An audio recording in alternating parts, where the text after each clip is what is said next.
我明明是全球最强黑客，却只爱黑进美女直播间，疯狂关闭女主播美颜，不仅让萝莉变成大妈，导致无数榜一大哥连夜跑，甚至以一己之力拯救无数舔狗，被全球男生奉若神明。只因我数年前爱上一位女主播，为博女神一笑，我花光全部积蓄成为榜一。奔现当天，我看着眼前的卡比兽，直接到心破碎，只想逃离，却被一只有力的手臂抓住，看着手机里女神的照片，流下了悔恨的泪水。但就在这时，我竟然觉醒了神级黑客系统，震惊之余，我内心一阵狂喜，我便暗暗发誓要净化这个虚假的网络世界。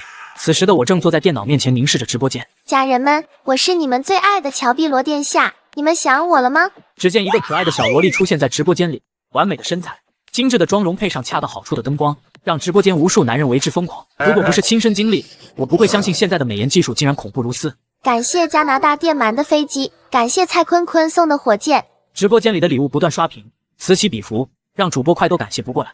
就在这时，出现了几条不和谐的声音：大家不要上当，乔碧是个丑女，她只是开了美颜，大家不要相信她。我摸了摸下巴，微微皱眉，看来又有受害者出现了。但现在显然还不是出手最佳时刻。然而乔碧罗也留意到了恶评，他很自然地装作没看见，依旧在和粉丝撒娇谈笑风生，道行十分的高。他知道只要他不理会，自然会有舔狗替他出手。没想到当初我也是这些舔狗里的一员，就恨不得扇自己两嘴巴子。然而同一时间，一栋别墅里，一个浑身名牌、戴着大金链子的土豪少年正目不转睛地盯着直播间。这就是乔碧罗的现任榜一大哥，名叫追风少年，也是他最忠实的舔狗。当他看到有人在直播间诋毁他的女神，不禁怒火中烧，直接化身键盘侠，1秒5喷，疯狂兑现刚才的弹幕，守护全世界最好的乔碧罗殿下。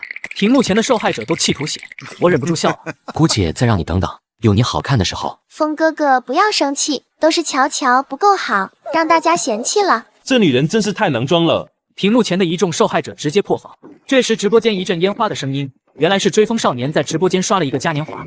乔碧罗激动的尖叫起来，连忙给榜一大哥送了一个飞吻。谢谢风哥哥的嘉年华，爱你哦，么么哒。那声音甜得发腻，听得人鸡皮疙瘩掉。我实在看不下去了，有点想哭。这时候我抬头看了一眼直播间，人数已经到达10万加。时机到了，我直接黑进乔碧罗的直播间，深吸了一口气，随即点了一下关闭美颜的按钮。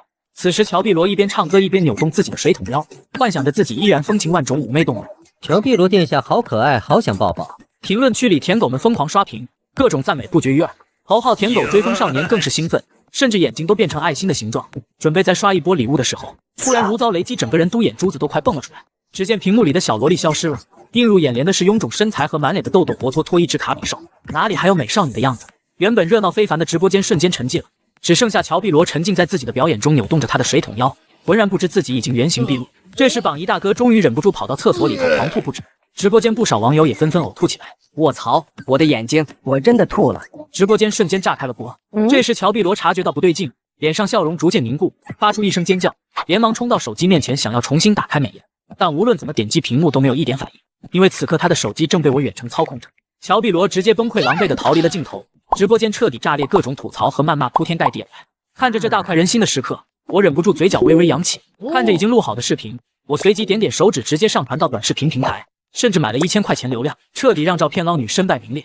随着直播间的关闭，我的脑海中响起一道声音：恭喜宿主获得漏洞扫描技术。闻言我内心狂喜，连忙打开系统查看，有这项技术大部分直播间都能轻松攻破。随后我发现系统里存在着许多逆天的黑客技术，然而这些技术都需要积分兑换。随即我灵光一闪，想到怎么快速积累积分了。我可以开直播呀，现在是短视频时代，还有什么比开直播更能扩大影响力，更快的获取积分呢？一个神秘的黑客开直播，吸引力肯定比普通主播强。先前曝光了乔碧罗，如果过程中加上一个黑客直播，噱头是不是更加足？想到这里，我立刻行动起来。我从衣柜里翻出一个黑色的口罩戴上，随后我把简介改成了直播判官、美颜克星、净化网络义不容辞。接着一切准备就绪，我按下了直播按钮，直播间很快就有网友涌入。哇，主播是黑客吗？主播有点酷，在线人数超过100，给大家整活。蓝大曾伟正无聊刷着视频，刷到了我的直播间。黑客，曾伟还是第一次刷到一个黑客开直播，顿时来了兴趣，点进了直播间。主播真的是黑客吗？要整什么活呀？然而我却一言不发，只是神秘兮兮地坐在那里。装什么神秘呀？没意思。直播间里进来了第100位朋友。OK， 主播我开始整活。话音一落，直播画面一转，出现了一个女主播的直播房间。女主播名叫彤彤，长得很漂亮，清纯可人，正在街头弹着吉他，唱着甜美的歌曲。大家想不想看看这位女主播的真实面目？不要眨眼。什么意思？接着曾伟下意识地瞪大了眼睛，生怕错过什么精彩的画面。关闭滤镜，关闭美颜，关闭瘦脸。只见女主播的皮肤肉眼可见的变黑，原本一位清纯可爱的女主播，在短短几秒钟内变成了一个皮肤黝黑、满脸油光的路人甲。我去，这也太丑了吧！曾伟忍不住惊呼出声。这时他才明白我说的真实面目是什么意思了。这个主播竟然可以远程关闭女主播的美颜效果，这也太牛了！怎么做到的？此时直播间弹幕飞起，主播是怎么做到的？黑客都这么牛逼的吗？太牛了，简直就是大变活人啊！我嘴角微微上扬，静静地欣赏女主播的表演。然而女主播并没有意识到自己的美颜已被关闭了，依旧对着镜头眉飞色舞地唱着歌，全然不知直播间里的网友已经炸锅。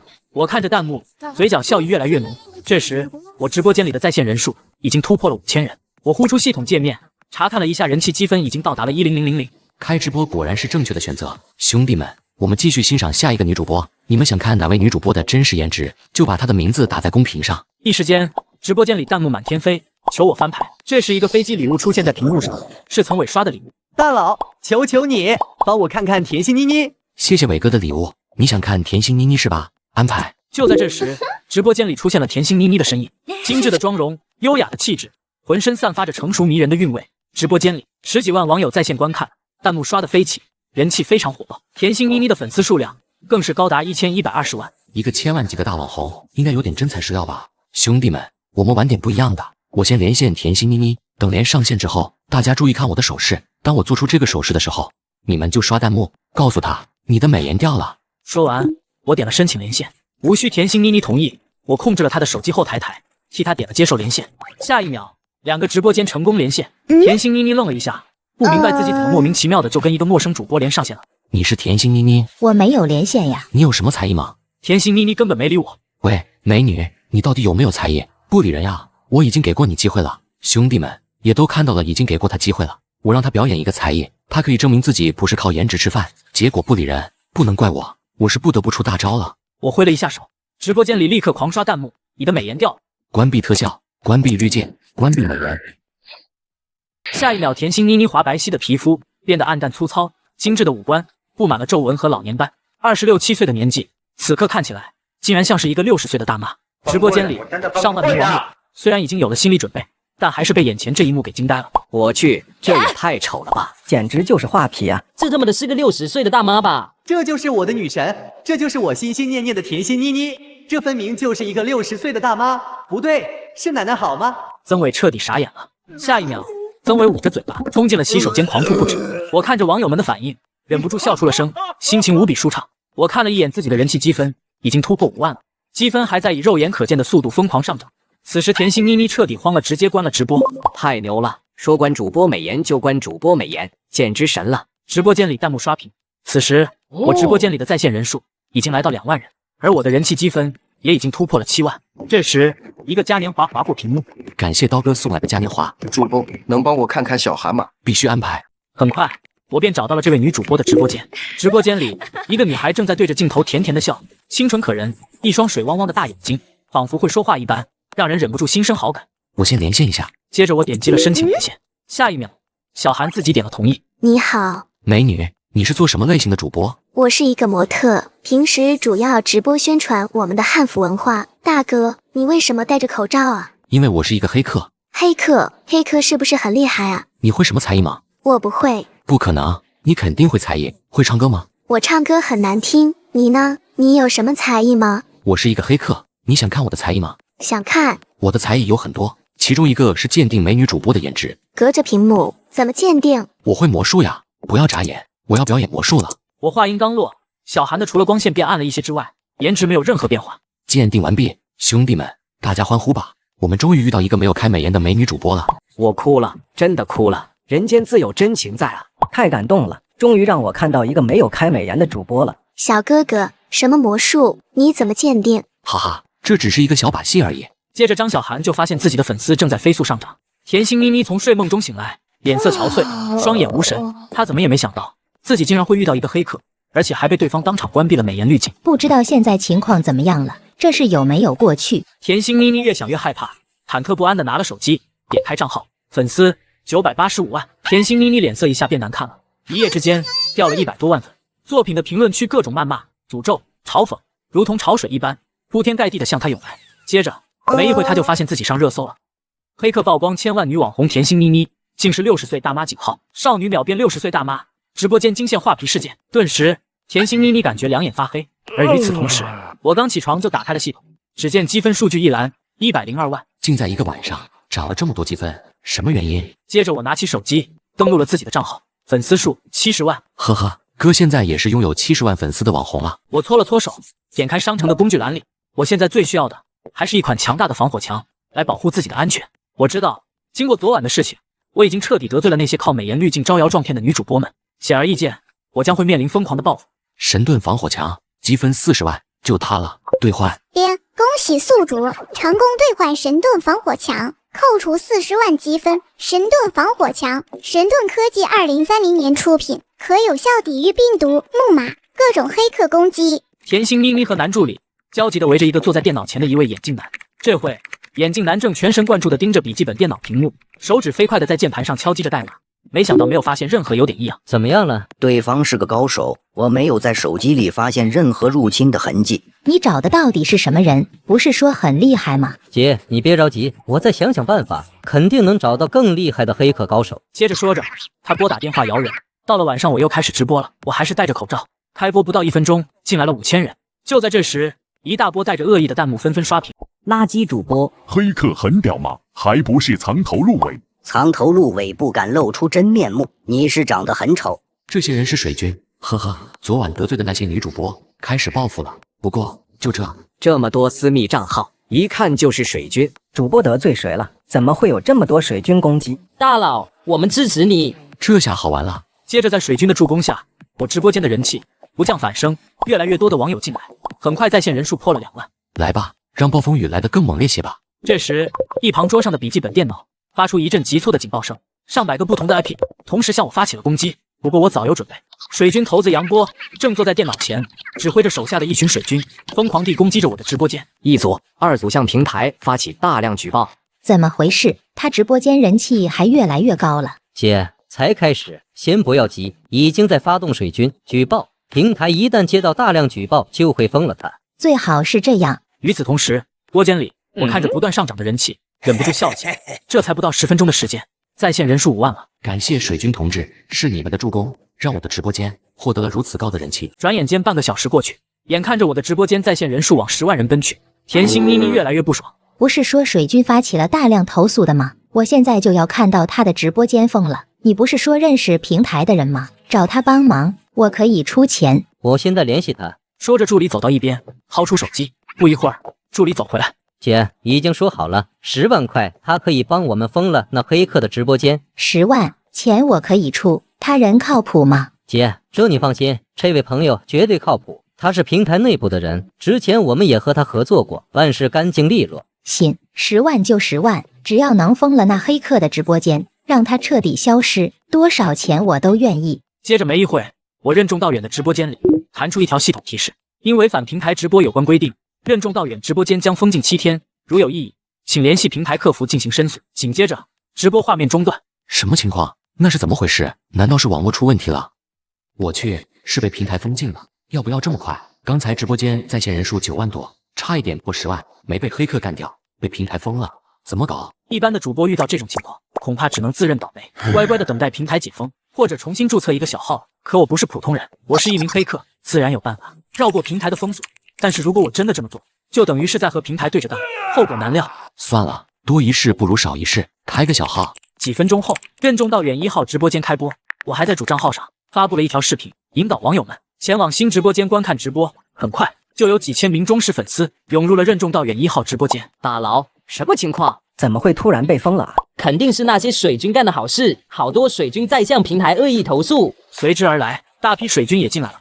戴着口罩是怕暴露你那张丑脸吗？你敢开播，我们就敢举报你。然而另一边，甜心妮妮看着手机屏幕上显示任重道远直播间已关闭的字样，舒心了。哈哈，那个小子的直播间终于被封了。姐，花了10万块钱就为了封他的直播间，是不是有点太……你懂什么？这口气我咽不下，我就是要让那个小子知道得罪我的下场。姐，任重道远开了一个小号，又开播了。什么？接着甜心妮妮拿过女助理手机，果然看到任重道远1号直播间人气火爆。继续封，给我继续封，他有多少个小号，我们就封他多少个号。男助理无奈，只好再次联系。什么？又要10万，封一次10万。姐，算了吧，我们已经封了他的主号，还不够，这样你跟他说，也别狮子大开口，一口价30万。我要求今天晚上任重道远有多少小号全封了。另一边的平台高管周国田看着手机上的30万到账信息，笑得合不拢嘴。拿人钱就要办事。接着周国田移动滑鼠，点击封禁，紧接我的直播间又被关闭了。什么情况？又封了？这才5分钟不到啊！接着不到1分钟，任重道远2号直播间开了，然而开了不到30秒，再一次被封，接连2个小号被封，我来火了。太过分了，小号一开播就被封，什么时候平台的办事效率这么高了？这分明是盯着我。不对劲，平台每天有那么多主播开播，管理员哪有那个闲工夫盯着我一个人？事出反常必有妖。我想到了一个可能，有人买通了平台内部的人，这并非没有可能。毕竟我砸了几十个女主播的饭碗，他们中有粉丝数动辄几百万、上千万，与平台肯定有些人脉关系，只要舍得钱，买通1-2个平台管理员也不是什么难事。接着我不再犹豫，食指如飞，在键盘上敲击起来。我要查一下平台后台管理员的 IP。很快，一个 IP 位置出现在我眼前，就是你了。接着我仅仅只用了几秒钟，就成功入侵了目标电脑。紧接着，我的笔记本电脑屏幕上显示出对方的电脑桌面，对方电脑上正打开着微信，聊天记录赫然映入我眼帘。大佬，我已经帮你们封了1次了，再封我不好办。周哥，再帮个忙嘛，你再开个价，1次10万。周哥，这样吧，一口价30万，今天晚上只要他再开播，你就把他封了。成交。好家伙，30万，真的有钱！早知道这样，这30万不如给我，我自己下播得了。然而另一边的周国田看着手机上的到账信息，吹起来口哨，心情愉悦。这活简单，不过是封几个小号而已。而且还不用担心被人诟病，毕竟后台是收到了大量任重道远的投诉，而且周国田还发现我的 IP 位置来自境外，这已经违规，封了我的直播间，合情合理，谁也说不出什么来。就在这时，一个视频通话连接突然弹了出来，还没等周国田反应过来，视频通话就自动接通了。小子，是你封了我的直播间？周国田吓了一跳，一眼认出这人真是我黑客任重道远，来不及细想对方怎么知道自己的，慌忙想要关掉视频通话，可是滑鼠就像失去了控制一般，怎么也动不了。正要伸手关电源，40万，你说如果我把这份聊天记录曝光出去，会怎么样呢？周国田顿时傻眼了，不说话，那我就当你默认了。这份聊天记录我会发1份给你们公司，1份给……别，大佬，我错了还不行吗？哦，你知道错了，那你倒是说说，你错哪了？我不应该收钱封你的直播间，我不应该为了钱就违反公司的规定。知道就好，我可以再给你1次机会，说吧，是谁让你封我的直播间的？甜心妮妮。很好，不用我说，你也应该知道怎么做了吧？明白，我马上恢复您的直播间。这才乖嘛。接着我满意地点了点头，关闭了视频通话。周国田看着黑下来的电脑屏，后背已经被冷汗浸透了。呵呵，跟我斗，得罪谁也不要得罪了一个黑客。原本以我的脾气直接曝光了，不过一想，周国田是平台内部人士，留着他或许以后有用。接下来就是甜心妮妮，接着我入侵甜心妮妮手机，10几秒过后，成功入侵了甜心妮妮的微信，开始复制她的微信聊天记录。我猜测，甜心妮妮这种收入不菲的大网红，肯定存在漏税的行为。果然，我很快就找到了10几个收支表文件。半个小时后，所有资料下载完毕，我再次开启了直播。这一次，我的主账号已解封。兄弟们，我又回来了，让你们久等了。直播间进来的网友看到我重新开播，一片欢呼。解封了，这么快？还以为今晚上看不到主播了呢。大佬就是大佬，这都能解封，太牛逼了！刚才出了一点小意外，不过我通过申诉很快就解封了。另一边，甜心妮妮难以置信地瞪大了眼睛，猛地转过头看向身边的男助理。什么？他又解封了？搞不懂情况，不是说封了吗？我可是前后花了40万。就在这时，我的声音带着一丝戏谑从直播间里传了出来。甜心奶奶，我知道你在看直播，我也知道是你买通水军恶意举报我的。他怎么知道的？甜心奶奶，你看好了，我要给你看个好东西。直播间画面一转，出现了一个文档。甜心妮妮瞪大眼，这是她平台收入的财务报表，是不是很眼熟啊？这就是你在平台的财务流水。来，兄弟们都来看看，这位甜心奶奶每个月收入几百万，多的时候上千万，可想而知她骗了多少粉丝的钱。我再问一句，你交税了吗？我猜你肯定没交。既然这样，那我就只好替天行道，把这份财务文件交给有关部门处理。直播间画面再次切换，出现了一台笔记本电脑，电脑屏幕上仍然显示着官网的投诉页面。直播间的朋友们，截图为证，大家一起帮我举报甜心妮妮。卧槽，举报他！举报+1，这老妖婆骗了这么多钱，举报！直播间里，上万网友亲眼目睹了这一幕，一个个义愤填膺。甜心妮妮彻底慌了，她比任何人都清楚自己到底有没有交税。完了，一切都完了。甜心妮妮后退几步，瘫坐在椅子上，脸色如土。我这一招杀鸡儆猴，效果立竿见影。原本还在直播间里肆意谩骂的水军，一下就消失得无影无踪。我看着直播间里那些消失不见的水军，嘴角勾起一抹嘲讽。我会怕你们水军？不仅水军不见了，后台攻击他服务器的也撤了。我看了看时间，已经是凌晨3点了。兄弟们，时间不早了，感谢大家的支持，今天的直播就到这里了，明天继续。我跟网友道别后，就关闭了直播间。这一波直播收获了130万积分。第二天我一起床就看到在热搜榜上看到了甜心妮妮，千万女主播甜心妮妮一偷税，遭网友举报，上了热搜，那就意味着这件事已经板上钉钉。甜心奶奶，这就是你得罪了一名黑客的下场。这次整治甜心妮妮过后，那些想要报复我的美颜女主播都纷纷消耗跑路了，而我依旧每天和直播间里的兄弟们一起鉴定美颜女主播，还有不少美女主播纷纷找我连线鉴定，因为经过我鉴定没问题的女主播都会疯狂涨粉。我也算为网络净化出一份力了。